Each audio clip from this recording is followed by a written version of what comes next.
My first artist tribute of 2017 is going to be a rather unusual one.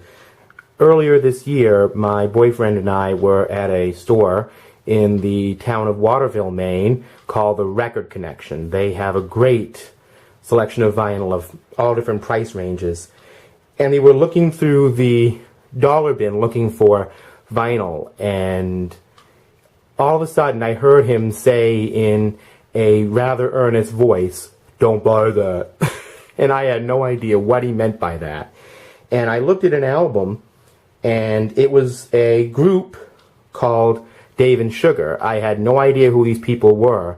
And later on he explained to me that they were a country group that he didn't really care for much back in the mid to late 70s when his family used to play a lot of country radio when they were riding around. And I don't really have any knowledge or collected any country records, but he's made it something of a mission to make sure that I hear as much Dave and Sugar as possible as kind of a goof, But the result is I have 4 albums by Dave and Sugar, including the one he didn't want me to buy initially. And I did some research on them. It was formed by, around a man named Dave Rowland here, who used to be a backing singer for Elvis Presley.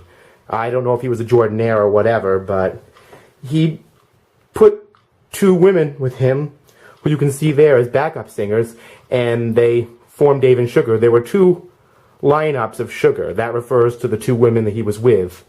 And that's very apropos, because listening to them, I tend to think of them as the 70s country version of Tony Orlando and Dawn, They're very poppy, sort of the beginning of the really pop-influenced country. And, some of their sound and production and harmonies, and especially Dave Rowland's a very, very hammy singer, can be a little corny, but they're interesting to listen to as kind of a period piece.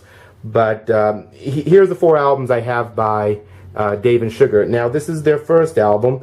They were actually produced in part by Charley Pride. Yes, the Kiss an Angel Good Morning Charley Pride. And it says up there there's a poster included, but this album doesn't have it. All of the 4 albums by Dave and Sugar that I'm profiling today are on the RCA label, so I'm not taking them out. Here's the back of that record. Their first and really only hits are actually on this album, and those are The Door Is Always Open, which was made famous, I believe, by Waylon Jennings. And they also had a hit with a version of the Shel Silverstein song, Queen of the Silver Dollar. They're actually both on the same side of this record. They obviously wanted to top-load it with the hits. This is from 1976, a self-titled album, Dave and Sugar. The second album is called The Way Love Should Be, from 1977. There's the front and the back of that album. This is the first lineup of Sugar, such as it was, striding Mr. Rowland. And this is Dave and Sugar's greatest hits. This came out in the year 1980, and it has both of those songs, The Door Is Always Open and Queen of the Silver Dollar on it, as well as songs like It's a Heartache, Tear Time, Golden Tears, Don't Throw It All Away, and so on and so forth. And there's a little testimonial written by Jerry Bradley, who helped produce these songs with Charley Pride and Dave Rowland, about Dave and Sugar. And then this is the album that I was told, don't buy that. New York Wine, Tennessee Shine. This album is from 1981, I believe. Or is it 1980? Let me go check. I think it's 81. It's 1980. It came out the same year as the Greatest Hits.